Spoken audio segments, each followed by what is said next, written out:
Okay, तो सबसे पहले आपको क्रोम पे ओपन करना है क्रोम और यहाँ पे आपको टाइप करना है पीडीयूनिपिड और सर्च करना है। इसके बाद क्या करना है, आपको स्क्रीन पे सबसे टॉप पे क्या दिख रहा है? pdunipid.nic.in, तो आपको यहाँ पे क्या करना है, टिक करना है।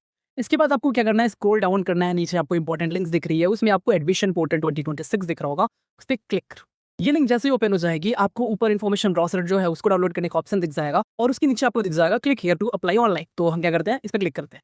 इस पे क्लिक करने के बाद आपकी admission.svnitar.nic.in की वेबसाइट खुल चुकी है और आपको ऊपर स्टूडेंट लॉगिन का ऑप्शन दिख जाएगा at the right top corner. Okay, तो आपको क्या करना है, उस पे क्लिक करना है।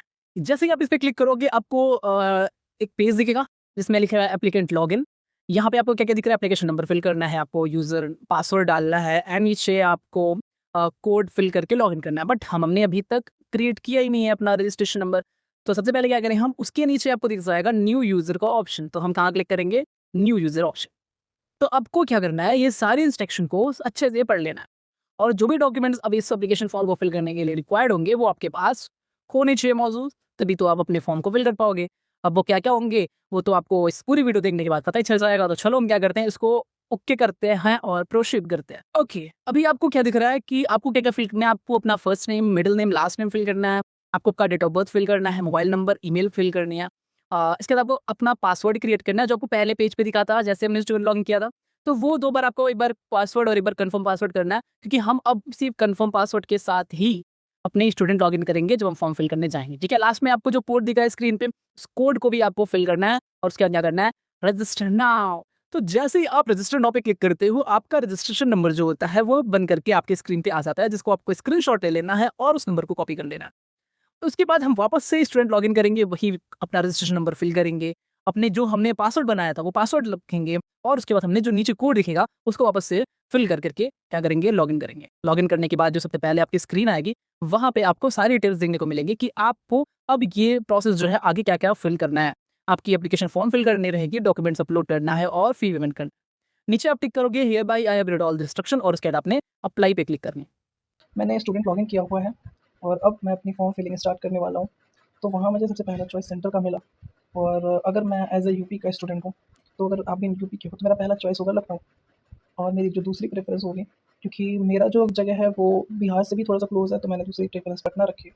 और मैंने तीसरी प्रेफ़रेंस अपने हिसाब से जहाँ मुझे कंफ़र्टेबल लगा, जहाँ पे आना मैंने न्यू दिल्ली कर दिया। नेम एंड सब कुछ मैंने भरा था, अब हमें अपना आधार भरना है। अगर मैं अपनी आधार कुछ भी भर देता हूँ,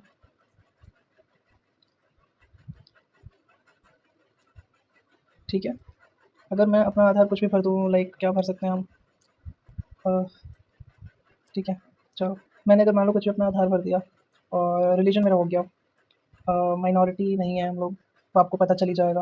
लाइक एग्ज़ाम्पल मैंने हिंदू से अगर अपना मुस्लिम किया, तो माइनॉरिटी हमारे पास ऑप्शन आ जाएगी कि आप माइनॉरिटी में हो या नहीं हो।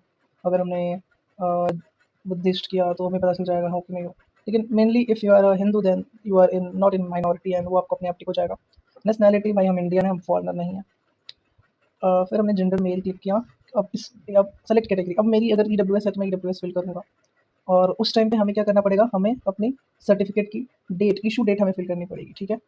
तो चलो मैंने अगर जनरल करूँगा तो मुझे कोई सर्टिफ़िकेट नहीं दिखाना, समझे?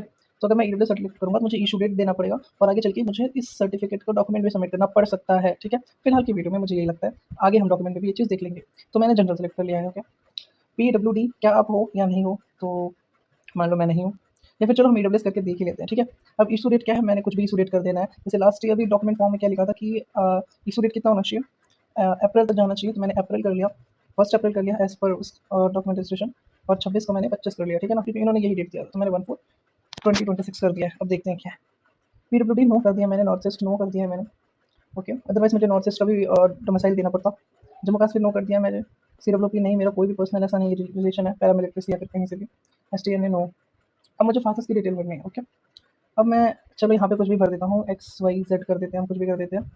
प्रोफेशन हम क्या डालेंगे?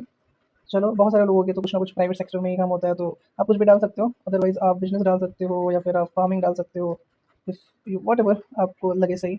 एनुअल इनकम आपको क्या डालना है, आप कुछ भी डाल सकते हो। किसी-किसी को लगता है कि कम डालना है तो वो 1,20,000 भी डाल सकता है, ठीक है?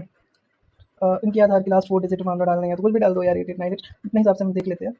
और व्हाट्सएप नंबर, ठीक है, नंबर तो कंपलसरी नहीं है, अपने हिसाब से आप फिर मदर का भी कुछ ना कुछ डाल ही दो। प्रोफेशन आप मान लो हाउस वाइफ है, तो आप क्या करोगे, आप कुछ मत करो, फिर आप हाउस वाइफ लिख दो। एंड अगर आपको इनकम नहीं दिखानी है तो आप 0 0 कर दो, ठीक है। आधार का लास्ट डिजिट कुछ भी कर सकते हैं, ठीक है। और मोबाइल नंबर भी छोड़ ही दो, फिलहाल देखते हैं अगर क्या कंपलसरी है दिखाना। इसके बाद मुझे परमानेंट अपना एड्रेस बताना है। हाँ, तो मैंने अपना प्रेजेंट एड्रेस जो है वो फिल कर लिया है, कुछ भी डाल दिया है मैंने। तो मैंने यहाँ पे क्लिक किया तो मेरा परमानेंट एड्रेस भी प्रेजेंट एड्रेस में बदल गया, ठीक है। अब मुझे अपनी एकेडमिक डिटेल्स फिल करनी है। तो मैं ये वीडियो उन लोगों के लिए बना रहा हूँ जो लोग अभी अपीयर कर रहे हैं, उनके पास 12th की मार्कशीट अवेलेबल नहीं है, क्योंकि वही लोग ज़्यादा परेशान है। तो उनके लिए मैं बता दूँ कि जैसे आप अपीयर पे क्लिक कर दोगे ना, जैसे आप यहाँ पे पास पे क्लिक करोगे तो आपको 12th की भी डिटेल्स फिल करनी पड़ेंगी, लेकिन अगर आप अपीयर पे क्लिक करते हो तो आपको 12th की डिटेल फिल करने की ज़रूरत ही नहीं होगी। अब आपको केवल 10th की बतानी है। मान लो 10th आपने 2025 में कर लिया, ठीक है, 2025 बोलूँ, 2024 में कंप्लीट किया। अब आपको बोर्ड डालना है, मान लो CBSE से बहुत लोगों ने किया है, ठीक है। आपने जो मार्क्स सिक्योर किया है वो 400 सिक्योर कर लिया था आपने, ठीक है। कितने में? 500 में। तो आपने लिख दिया।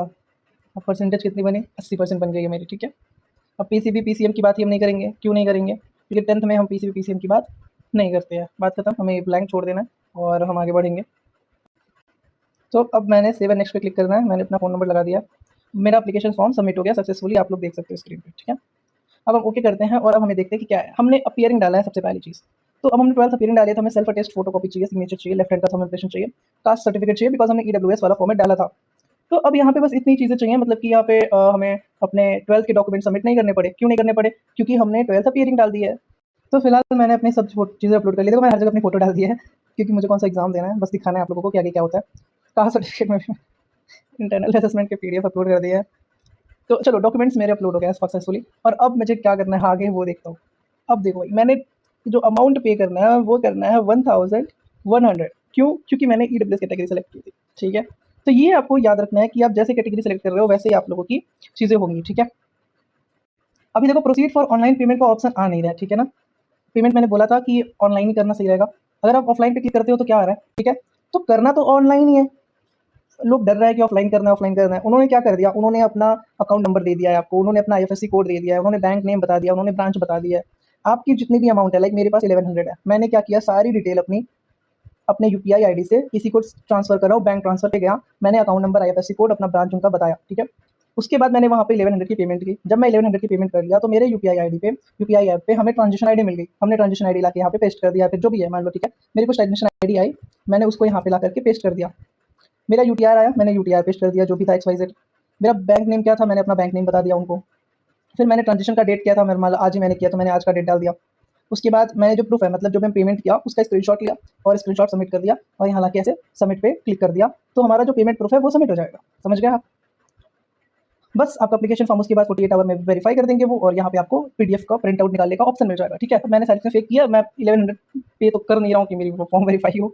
एक चीज़ और बता देता हूँ कि अगर मान लो आपको यहाँ पे भी आकर के आपको लगे कि यार मैंने तो कुछ गड़बड़ कर दिया, ठीक है, जैसे मुझे लगे कि यार मुझे तो एग्जाम देना है, मैंने तो गलत एप्लीकेशन फॉर्म में डिटेल फिल कर दी है, तो मैं वापस यहाँ जाऊँगा, एडिट पे क्लिक करूँगा और मेरे पास अपनी सारी डिटेल वापस से फिल करने का ऑप्शन आ जाएगा, समझे। तो मैंने अपनी सारी चीज़ें यहाँ से वापस से शुरू करनी है। जैसे मैंने यहाँ पे पास कर दिया कि एरिया में तो 12 पास हूँ, 2023 डाल दिया, यहाँ पे 2025 आ जाएगा, ठीक है। और मान लो मेरा CBSE था, CBSE बोर्ड था, और फिर मैंने मान लो 12th में कितना स्कोर कर लिया, चलो 450 मार देते हैं, मान लो हमने 450 क्लियर कर लिया है 500 में। अब हमारी 90% हो गई है, ठीक है, हमने 90% स्कोर कर लिया, बहुत ज़्यादा। अब हमें इंग्लिश सब केमिस्ट्री सारी चीज़ें डालनी है। मान लो इंग्लिश में मैंने कितने स्कोर किए होंगे, कितने स्कोर कर लिए होंगे, 80 कर लिए, चलो 80 कर लिए 100 में। फिजिक्स में हमने कितने किए होंगे, चलो इसमें भी हम लोग मान लो 80 कर लिए, सब में 80 करते हैं, ठीक है। लेट्स सी, कुछ गड़बड़ हो जाएगा, मैथ्स मुझे पता है, लेकिन ठीक है कोई यहाँ देखेंगे।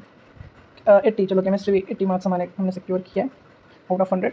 और अब हमें कोर्स सेलेक्ट करना है, तो मान लो हमने बायो सेलेक्ट कर लिया, और बायो में हमने कितने स्कोर कर दिए, सीधे 90 कर देते हैं, 95 कर देते हैं, हम सीधे 95 ने, भाई बहुत अच्छे स्टूडेंट्स हम बायो के, ठीक है। अब हमारा एग्रीगेट कितना बन गया, 85% बन गई हमारी PCB में, ठीक है। ये हो रही थी कि मैंने जो बायोलॉजी का सबमिट किया, तो इन्होंने अभी मुझे 2 ऑप्शन और भरवाए, मतलब कि इनके हिसाब से फिजिक्स केमिस्ट्री बायोलॉजी इंग्लिश तो था ही, मैंने 2 अलग सब्जेक्ट भरे हैं, ठीक है। उसके बाद मैं आगे बढ़ता हूँ, देखता हूँ। तो अब मेरा फॉर्म जो है वो सबमिट हुआ है, और अब मुझे 12th की पासिंग सर्टिफिकेट भी बतानी पड़ेगी, ठीक है ना। यही मैं आपको बस दिखाना चाह रहा था, बाकी सारी चीज़ें सेम है। इसके बाद आप सेफ में नेक्स्ट करोगे तो आपका पेमेंट ऑप्शन पे आ जाओगे, ठीक है। बस इतना ही दिखाना था, बाकी सारी चीज़ें सेम थी।